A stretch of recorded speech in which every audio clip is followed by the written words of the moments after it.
नमस्ते। कैसे हैं दर्शकगण? सब ठीक ना? गर्मी बहुत बुरी वाली पड़ रही है। अब तबीयत खराब है सबका, क्या गाय का भैंसवा का हम का हमारा कसम का बताए। खैर गर्मी तो होएगी ही, उसका तो कुछ उपाय कर नहीं सकते हैं। ताकि हम पेड़ लगा ले, कि हम जो है थोड़ा पानी कम खर्च करें, थोड़ा एसी कम चलाए, सो तो नहीं चलेगा ना। हाँ, मलबा है तो खर्च तो करेंगे, दिखाएंगे। पर चलिए, ये तो हो गया सोशल टॉक। अब कल आपको दिखाए थे ना कैसे हम भरबारा गांव गए थे, झाजी के साक्षात दर्शन हो गए। जगदम्बा जगदम्बा का बताए, तृप्त हो गया मन हमरा जीवन सफल हो गया। सफल का कहे आपको। खैर छोड़िए, आज हम एक बड़ा ही मजेदार कहानी लेके आए हैं। हम अभी ना दरभंगा में हैं। हाँ, आपको पता ही, हम घूमते फिरते रहते हैं। अभी दरभंगा में है एक इतना मजेदार, यहाँ ना सारा बच्चन टोली सबको लेके अक्का फारू वीडियो एक बनाए हैं आप सबके लिए। कहानी हमरे गोनू झा जी के कहानी बनाए हैं। सुनिएगा, प्यार बरसाइएगा, मजा लीजिएगा, ढेर सारा आशीर्वाद दीजिएगा। क्या कहते हैं? और आप सबको भी हम आशीर्वाद देते हैं कि आप जाजी की तरह बुद्धिमान बने, बुद्धिमती बने, का समझे।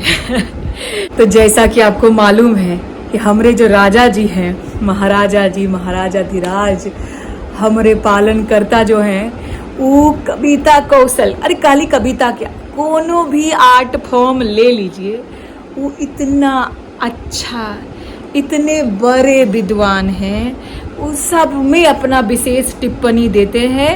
और उनका कान, आँख, मुंह सब इतना चतुर चालाक, इतना बुद्धि से भरा हुआ, कौशल जो कहते हैं ना, कौशल। तो जो उनके दरबार में जाता है, कविता सुनाता है, उसको इतना पुरस्कार देते हैं, मतलब कि पुस्तों तक खाए इतना पुरस्कार देते। खाली उनका मन मोह लेना चाहिए वो कवि को, समझे। तो आज की जो कहानी है उसका शीर्षक है मूर्खों की कविता। अब शीर्षक तो समझ ही गए होंगे कि इसमें मूर्ख होंगे। हाँ जी, तो हमारे पास 4 गो मूर्ख है। तो आइए देखते हैं कि कहानी है क्या। मित्र मंडली एक मंदिर के चबूतरे पर बैठी गहन विचार विमर्श कर रही थी कि कुछ ऐसा किया जाए कि खाने के लाले ना रहें। पर क्या किया जाए यह किसी की समझ ही नहीं आ रहा था।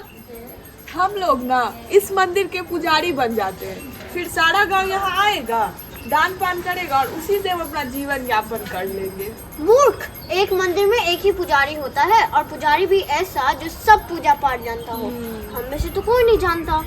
फिर तो हम लोगों को साधु बन जाना चाहिए और मथुरा जाना चाहिए और कृष्णा करना चाहिए। अरे नहीं, हमें खेती करनी चाहिए। इससे हम गांव में चले जाएंगे, तुम्हारी शादी ब्याह भी हो जाएंगे, फिर बाल बच्चे होंगे, बच्चे जब बड़े होंगे तो हमारे भोजन की व्यवस्था करेंगे ही। खेती बहुत परिश्रम का काम है, हम सबसे कैसे हो पाएगा? फिर तो भाई हम कुछ नहीं कर सकते। क्यों ना हम गवैया बन जाए, ढोल मंजीरे कीर्तन में बजाए, लोग हमें खुद खाना दे देंगे। अरे नहीं, तुम सब बेकार की बातें कर रहे हो। मेरे विचार से हमें हाथी खरीद लेनी चाहिए। लोग उसे गणेश का रूप मानते हैं, वह जहाँ से भी जाता है लोग सर नवाते हैं और श्रद्धा से कुछ न कुछ देते ही हैं। यह ठीक रहेगा, लेकिन हाथी को चींटियों से बचाना पड़ता है। तो पहले चींटियों का ही काम तमाम करते हैं। यह विचार उत्तम है। पहले हमें चींटियों का ही काम कबाब करना चाहिए। चींटियाँ कहाँ मिलती है? जहाँ मीठा होता है, हमें पहले मीठे का इंतजाम करना पड़ेगा। अरे मूर्ख मंडली, अपने अपने चप्पलों से चींटियाँ क्यों मार रहे हो? क्योंकि हमारे हाथी के सूंड में घुसेगी। बेचारा कितना थकेगा। इन्हें क्या, इनका क्या जाता है, नुकसान तो हमारा है। और खाओ मीठा। हाथी कहाँ है?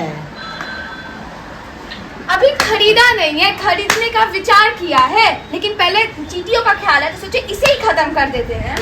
अरे मूर्खों, जीव हत्या क्यों कर रहे हो? कुछ कमा के खाओ। इसीलिए तो हाथी खरीदने का विचार किया है। अरे लेकिन धन कहाँ है? धन धन धन मन के बारे में तो सोचा ही नहीं। फिर हाथी कहाँ से खरीदोगे?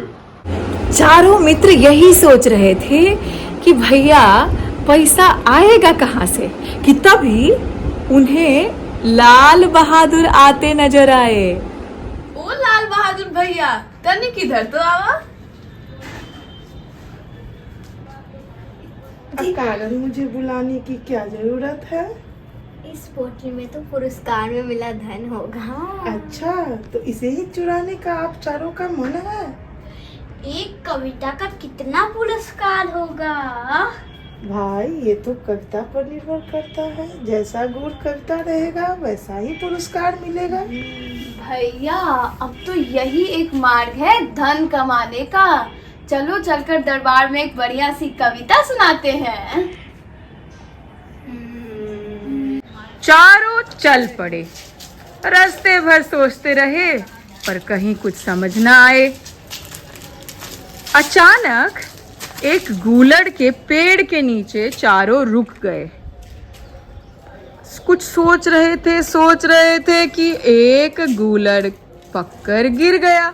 अरे वाह, पक्कड़ गुल्लड़ गिर गए हो। अरे वाह, ये तो एक कविता बन गई। कुछ और जोड़ने पर तो हो ही जाएगी। पक्कड़ गुल्लड़ गिर गए। चारों उस एकल पंक्ति को याद करते करते आगे चल पड़े कि रास्ते में एक स्त्री पीपल के पत्ते तोड़ रही थी। लायो पीपरी नारी। अरे वाह, पक्कड़ गुल्लड़ गिर गयो, लायो पीपड़ी नाड़ी। अरे वाह, ये तो एक पंक्ति बन गई। हम कुछ और सोच लेते हैं। चारों आगे बढ़ चले और एक जामुन के बगीचे में पहुंच गए। वहां पेड़ों से टूटकर इतने जामुन जमीन पर पड़े थे कि जमीन काली नजर आ रही थी। चारों बीन बीन कर जामुन खाने लगे। कितने जामुन है, पूरा दिन बिने फिर भी खत्म न होंगे। जामन अंत न पायो। वाह, ये तो एक कविता हो गई। अब तो मेरा काम भी हो गया।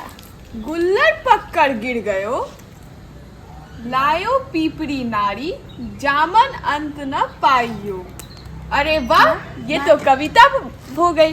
भाई, अब चौथे भाई को ही कुछ करना पड़ेगा। मैं भी सोच लूंगा, कुछ नजर तो आए। फिर चारों वहां से चल पड़े। अब मिथिला नगरी दिखाई देने लगी थी और चौथा अभी तक कुछ सोच नहीं पाया था। तभी उन्हें दो औरतें लड़ती हुई दिखाई पड़ी। चौथा बोल पड़ा, बरबस ठानी रार। भाई वाह, हमारी तो कविता पूरी हो गई। अब दरबार चलते हैं।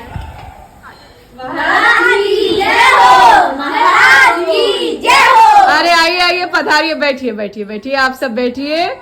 अब ये बताइए कि मंडली यहाँ काहे किस संदर्भ से आई है? हम कविता सुनाने आए हैं। अरे भाई वाह, कविता तो हमारे महाराज को बहुत ही प्रिय है। और कविता सुनाने के बाद हमें इतना पुरस्कार तो मिल ही जाएगा जिससे हम एक हाथी खरीद लेंगे। हाथी? पहले कविता तो सुनाइए, हाथी तो बाद में खरीदेंगे क्या? चलिए शुरू हो जाइए फिर। पक्कड़ गुल्लड़ गिर गयो, लायो पीपरी नारी, जामन अंत न पायो, बरबस ढानी रार। कविता सुनकर महाराज के माथे पर बल पड़ गया। सोचने लगे कि ये कैसा कविता है, ये कौन सी तुकबंदी लगा कर आए चारों, हमको समझ में नहीं आ रहा है। वो पूरे जो महल में सबको बोले जो इसका अर्थ बताएगा। बहुत गूढ़ कविता लगता था, बहुत रहस्यमयी लगता था। जो बताएगा उसको इनाम देंगे। सबको पूछे, मंत्रिमंडल को बिठाए, सबको पूछे। कोई अपना माथा खुजा रहा, कोई कुछ, कोई बोल रहा। समझ में नहीं आ रहा है क्या कविता का मतलब है। कोई बोला कि ये तो बेकार कविता है, कविता है ये नहीं, ये तो पकड़ पकड़ के जो है लाइन ले लिया है और एक पंक्ति सुनाते जा रहे, कोई कविता है ही नहीं, तो मूर्ख है। दूसरा जो उन्हीं लोगों के गांव का था वो बोला कि तो हमारे गांव का मूर्ख मंडली है। ये चारों को तो हम सुबह भी देखे थे, चप्पल से चींटी सब मार रहा था। ये लोग कविता वविता नहीं करता, ये लोग खाली माल बटोरने आया है यहाँ पे। तो झाजी जो है ना, इतना दया भरा है उनके मन में, इतना दया भरा है उनके मन में, उनसे देखा नहीं गया। वो बोल पड़े कि ना इसमें रहस्य छुपा हुआ है, आप लोग नहीं समझ पाए लेकिन हमको पता है का है। तो झाजी बोले महाराज हमारी बात सुनिए तो सही, का है ना हमको पता है ये कविता का मूल अर्थ है, बहुत ही गहराई वाला कविता है, गूढ़ कविता है, हम आपको बताते हैं। महाराज भी उत्सुक हो गए, बताइए बताइए झाजी, आप ही से उम्मीद है, बताइए क्या अर्थ है। महाराज सुनिए, ये जो कविता है ना, ये रामायण काल में मंदोदरी की व्यथा कहती है। सब हक्के बक्के रह गए। ये कविता जिसका कोई मतलब नहीं समझ में आ रहा, वो रामायण काल में मंदोदरी की व्यथा का संकेत कर रही है। ये तो आश्चर्य बात है। चलिए आगे सुनते हैं झाजी कैसे समझाए कविता का अर्थ। तो रावण की मृत्यु के पश्चात मंदोदरी ने कहा था कि गूलर पक्कर गिर गयो, गूलर पक्कर गिर गयो। जैसे लंका भस्म हो गई थी ना, वैसे ही इतना विशाल महल गूलर की तरह गिर गया, ढह गया। लायो पी परी नारी, अर्थात उसका पति रावण दूसरी स्त्री को लेके आया था ना, परी नारी को लेके आया था ना। महाराज मंत्र मुग्ध हो गए।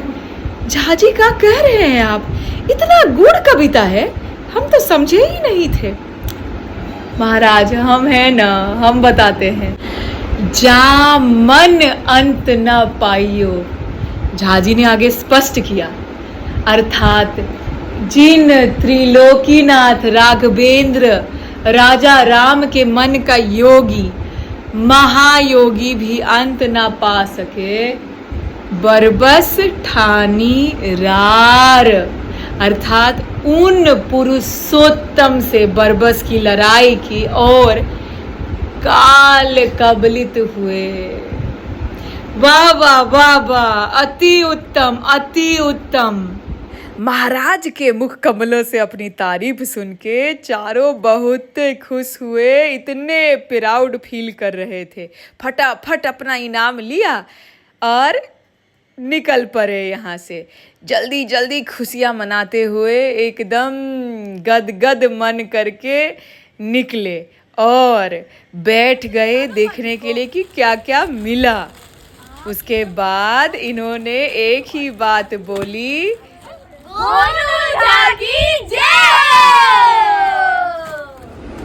तो ई कहानी से ई तो नहीं पता चलता है, ई सीखना भी नहीं चाहिए कि मूर्ख बन के रहना चाहिए, अरेरा बन के पेड़ा खाना चाहिए ना, बिल्कुल नहीं। लेकिन मन में दूसरों के लिए तो सद्भाव होना चाहिए। कैसे हमरे झाजी इतने दयालु निकले, कैसे एक साधारण 4 पंक्ति को कितने गहराई से समझा दिए, राजा जी को खुश कर दिए कि इनका तो पुस्त बैठ के खाएगा। राजा जी खाली तोहफा नहीं दिए, हाथी अलग उनके घर पे खड़ा था, चारों के घर के बाहर हाथी खड़ा था। तो सोचिए इनका तो लैप सेट हो गया।